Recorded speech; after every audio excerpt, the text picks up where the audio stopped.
ini, bahkan sampai selama-lamanya, kasih Tuhan Yesus tetap nyata dan selalu sama dan selalu besar di dalam hidup kita. Dan kami terus berdoa buat semua teman-teman untuk selalu mengalami kebaikan Tuhan, mengalami anugerah Tuhan, mengalami kuasanya di dalam kehidupan ini, supaya kita semakin hari semakin menuju kepada satu arah yang pasti di dalam perjalanan kehidupan kita.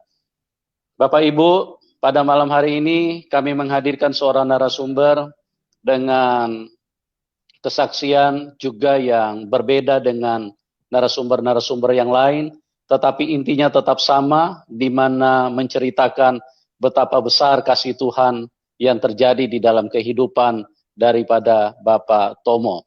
Ya, saya juga perlu sampaikan seperti biasanya bahwa program ini adalah bukan untuk menunjukkan ada satu agama yang spesial, ada satu agama yang hebat. Itu sama sekali tidak penting.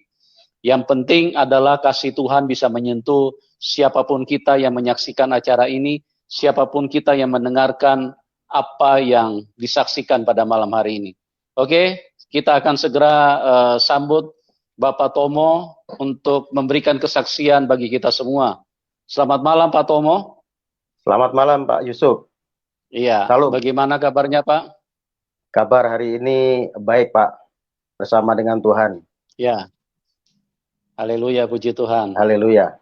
Iya, Pak, teman-teman sudah bersama-sama dengan kita pada malam hari ini, ingin mendengarkan apa yang terjadi di dalam kehidupan Bapak pada saat Bapak tidak mengenal Tuhan Yesus, bahkan Bapak sama sekali mungkin pada waktu itu juga tidak suka kepada Tuhan Yesus, tetapi bagaimana kasih-Nya yang sudah menjamah, yang sudah mengubahkan hidup Bapak. Nah, pada malam hari ini Bapak bisa saksikan secara lengkap, supaya semua teman-teman yang ada bersama dengan kita bisa dikuatkan, bisa dibangkitkan, bisa dipertetapkan iman mereka. Oke Pak, silakan Pak, waktu dan tempat kami berikan kepada Bapak untuk bersaksi tentang karya Tuhan di dalam hidup Bapak. Baik, terima kasih Pak Yusuf buat waktunya.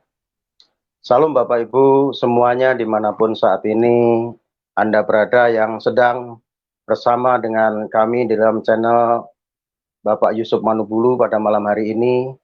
Di malam hari ini saya akan menyaksikan kasih Tuhan dalam kehidupan saya.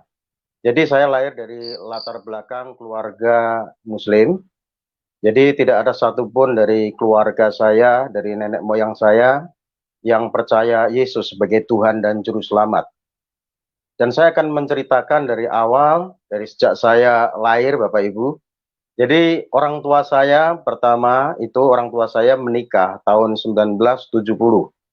Jadi orang tua saya menikah lalu ibu saya hamil.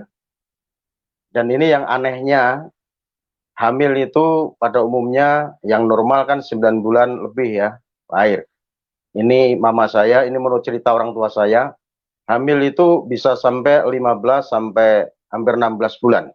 Jadi perutnya gede sekali. Dan orang tua saya ketakutan. Ya, dia pikir ini ada tumor atau sakit segala macam gitu ya. Tapi mau dibawa ke rumah sakit, dicek tidak mau. Dan ke dukun beranak gitu ya, menyatakan bahwa itu hamil. Nah, karena mendengar ada orang yang hamil lahir, itu lahirnya ular waktu itu ya di lain desa saya. Jadi saya itu orang desa waktu itu ya, lahirnya ular, jadi ketakutan. Orang tua saya ketakutan, akhirnya pergi ke dukun. Lalu di dukun itu dikasih minuman ya, dikasih minuman oleh dukun itu, lalu diminum. Setelah diminum, lalu mama saya sore mandi, setelah mandi ya tidur. Dan anehnya tanpa pendarahan, kandungan yang sudah gede itu ya hampir 16 bulan, bangun dari tidur itu tanpa pendarahan, hilang begitu saja ya, perutnya kempes. Lalu tahun 1972 itu hamil lagi. Hamil kali ini ya sama peristiwanya, tapi nggak sampai di atas 10 bulan, 7 bulan. Setelah itu buat mandi ya, terus bangun tidur tanpa pendarahan, hilang lagi. Seperti itu. Lalu hamil lagi, ini hamil anak yang ketiga, yaitu ternyata hamil saya. Dan ternyata ya normal, 9 bulan lebih lalu lahir. Ya pada saat lahir orang kampung itu ya pada pengen lihat, ini kok sekarang bisa melahirkan kira-kira anak benar atau tidak gitu ya. Makanya pada saat saya lahir tahun 1973, itu saya dinamai, ya nama saya Rahtomo Jati. Kata orang tua saya, darah utama dan yang sejati. Ini benar-benar darah beneran. Kan begitu, darah dari orang tua saya kan gitu ya. Dari keturunan orang tua saya kan seperti itu. Jadi saya dinamakan Rahtomo Jati. Kata orang tua saya, darah utama dan yang sejati. Lalu lahir saya sama papa saya itu wetonnya, kalau orang Jawa itu ya kelahiran sama, yaitu Minggu Kliwon, itu katanya nggak boleh satu rumah. Akhirnya saya diasuh oleh mbah saya atau kakek nenek saya.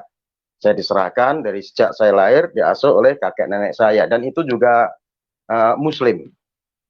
Dan di kampung saya itu ada musola, dan sejak kecil saya juga sudah belajar ya baca Al-Quran, ya kan, baca huruf Al-Quran gitu ya.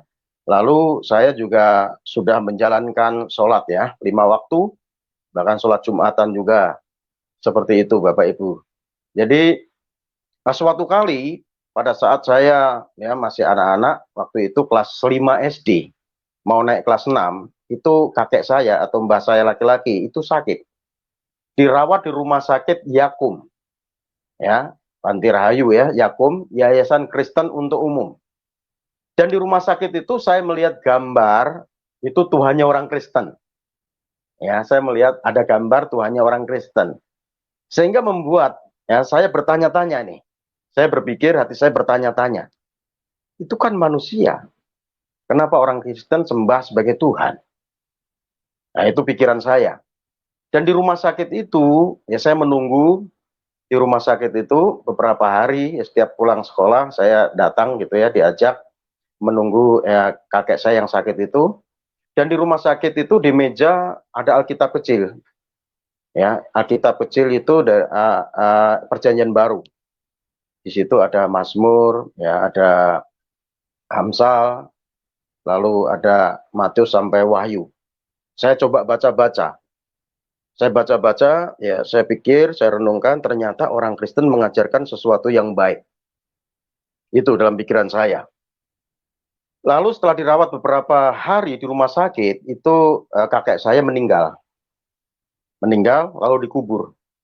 Ya, setelah dikubur, tiba-tiba ya saya pada saat tidur ya, tidur itu ya maghrib gitu ya, saya tidur gitu ya. Saya tinggal di suatu desa, ya desa kecil begitu, belum ada listrik waktu itu ya, pakai lampu teplok gitu ya, lampu teplok seperti itu. Lalu saya tidur di ranjang yang ada kelambunya, dan itu kelambunya kelihatan, di luar juga kelihatan masih. Ya tiba-tiba kakek saya yang sudah dikubur itu ya masih hidup gitu ya. Dia menjumpai saya seolah masih hidup. Dan saya langsung ketemu kakek saya itu, ya kelihatannya masih hidup, saya takut. Lalu saya pingsan, nggak sadarkan diri. Dan setelah itu saya sakit. Saya sakit, nggak mau makan, ya minum kadang dipaksa begitu. Nah, sakit dibawa ke rumah sakit, ke mantri suntik, ya, ke dokter, ya, bahkan ke dukun, itu nggak sembuh-sembuh. Sehingga waktu itu saya ingat ya, saya kurus banget, tinggal kulit sama tulang, ya kurus gitu ya. Dan pada saat saya sakit, saya ketakutan karena melihat penglihatan itu, kakek saya seolah masih hidup. Tiba-tiba Tuhannya orang Kristen itu menampakkan diri kepada saya. Menampakkan diri kepada saya. Dan saya berpikir, ini kan yang di rumah sakit itu. Tapi memang saya tidak bisa melihat wajahnya. Saya nggak bisa melihat wajahnya. Berkilauan, pakai jubah putih seperti itu. Tapi saya berpikir, ini Tuhannya orang Kristen yang di rumah sakit itu. Dan pada saat saya melihat penglihatan itu, saya merasa tenang, damai, dan saya merasa sehat tubuh saya. Lalu saya minta minum, pada nenek saya minta minum, Mbah saya minta minum, lalu diberi minum air putih, ya, dan mulai seger, dan dikasih makan, coba dikasih makan, mulai bisa makan. Lalu saya sembuh.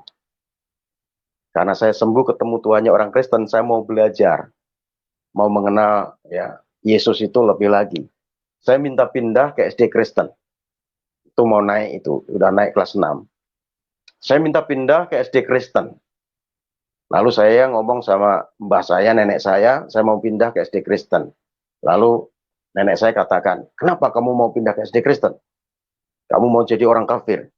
Jadi orang Kristen itu dianggap orang kafir karena mentuhankan manusia, seperti itu. Saya dilarang untuk pindah ke SD Kristen. Tapi saya ceritakan, saya sembuh karena ketemu Tuhannya orang Kristen.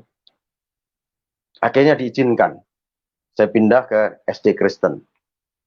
Dan anehnya, saya pindah ke SD Kristen itu, teman-teman saya yang tadinya sekolah di desa saya, negeri, pada ikut.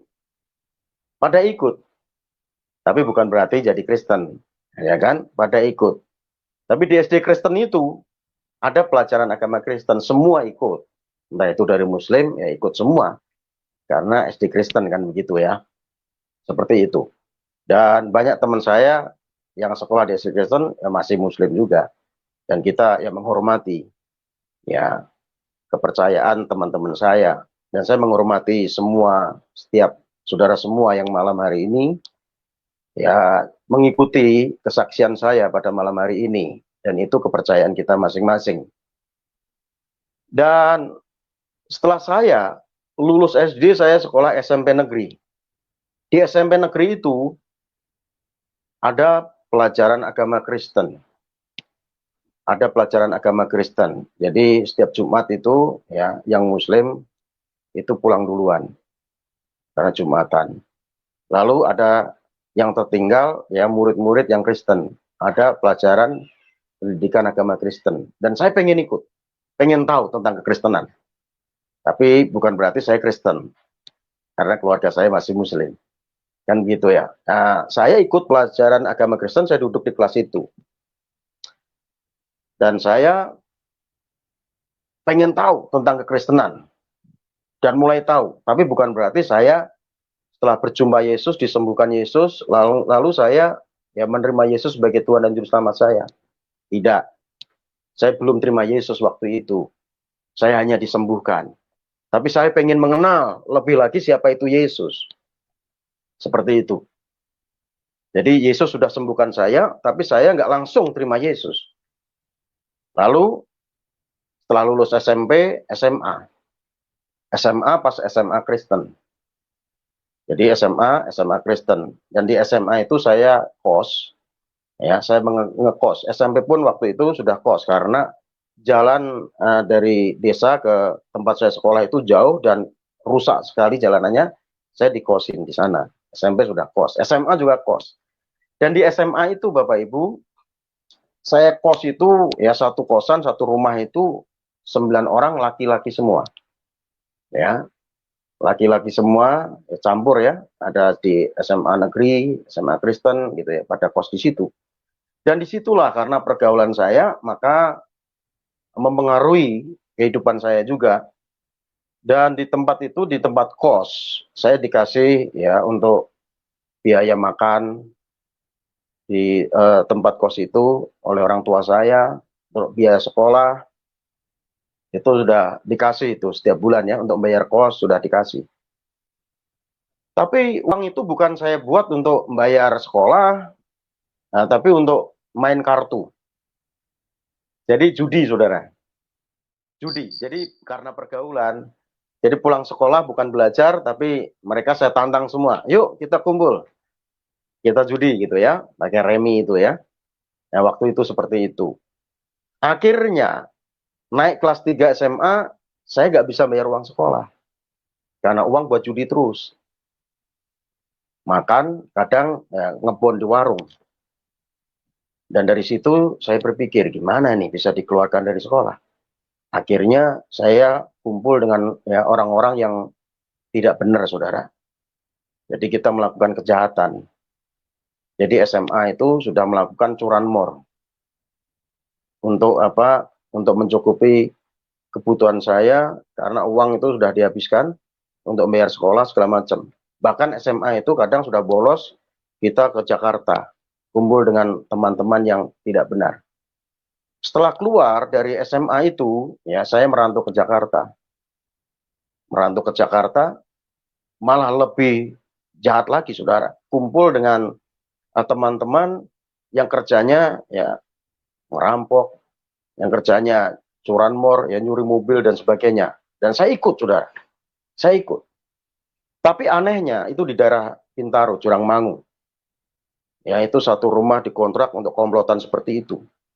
Anehnya, anehnya setiap kali ada penggerebekan, saya selalu tidak ada di tempat. Teman-teman saya ketangkep, ya ada ditembak di tempat, ada dibawa ke kantor polisi, dan saya nggak pernah ketangkep karena saya nggak ada di tempat. Saya dicari polisi. Lalu saya ya mau kerja baik-baik. Akhirnya saya dapat pekerjaan di uh, perusahaan farmasi itu di daerah Cimanggis, sudah. Dan di situ saya bagian packing ya, bagian ngepak-ngepak itu obat. Dan di situ obat yang belum di blister, yaitu ya, itu saya kantongin di plastik, saya taruh di kaos kaki ya, karena mereka satpam itu cuma periksa tas saja. Sampai di kosan itu saya hitung, saya jual, ya di itu orang jualan obat di kota ya di Jatinegara gitu, saudara. Dan saya setiap pulang itu dapat duit. Ya waktu itu tahun 93, 94 ya. Saya dapat duit itu ya 500.000, 800, kadang bisa sampai 1 juta. Ya karena itu ribuan yang saya keluarkan dari gudang itu, obat yang belum di blister. Dan akhirnya perusahaan itu curiga, bahan baku segini, pengeluaran kok segini. Yang jadi segini, curiga.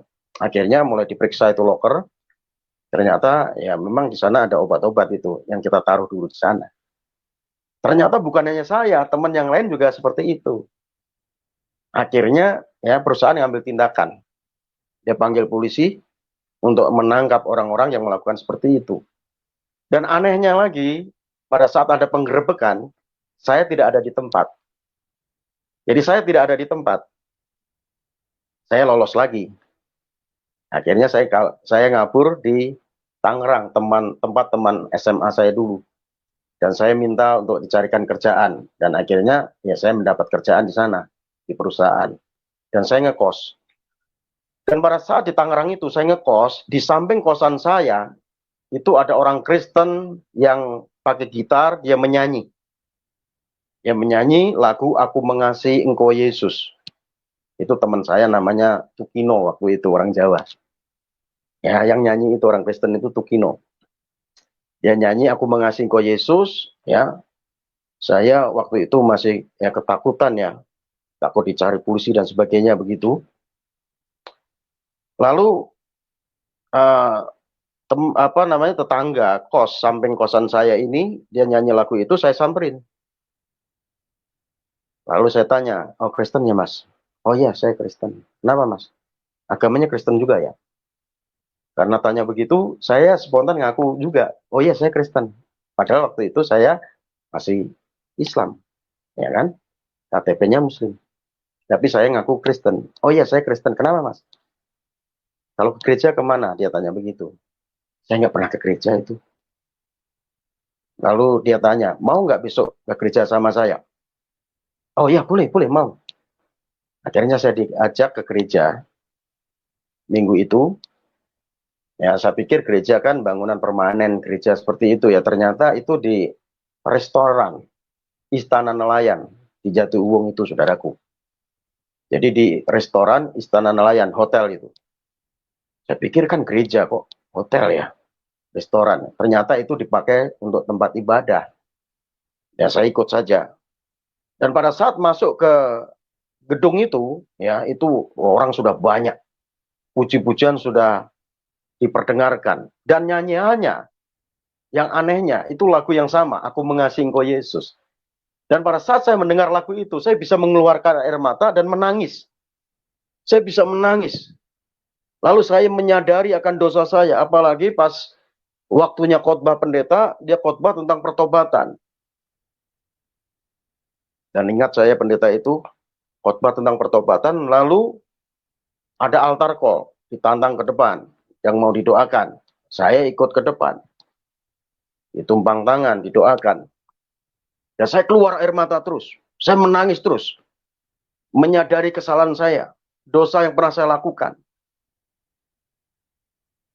Dan saya pulang dari gereja itu, ya tempat ibadah itu, maksud saya anehnya terus bisa mengeluarkan air mata saya. Saya nangis terus, saya menyadari kesalahan saya. Saya terus minta ampun kepada Tuhan. Dan akhirnya saya menyerahkan diri untuk dibaptis. 9 April 1995 saya dibaptis. 9 April 1995 itu saya mengalami kelahiran baru. Jadi kalau kita lahir baru harusnya ingat kapan kita lahir baru. Karena ini yang terpenting. Saya masih ingat saudaraku, 9 April 1995. Saya lahir baru dibaptis. Dan luar biasanya setelah saya dibaptis, ya saya terima Yesus, lahir baru dibaptis, itu kehidupan lama benar-benar. Saya tinggalkan, saya bisa meninggalkan kehidupan lama. Yang tadinya saya merokok sehari 2 bungkus. Nggak ada uang pun, ya saya ada-adain, kadang pinjam di warung. Saya terikat dengan rokok. Setelah dibaptis, itu ya sekarang 1 batang pun belum pernah saya hisap. Jadi firman Tuhan itu memang benar. Yang mengatakan dalam 2 Korintus 5 ayat 17. Jadi siapa yang di dalam Kristus adalah ciptaan yang baru. Yang lama sudah berlalu, sesungguhnya yang baru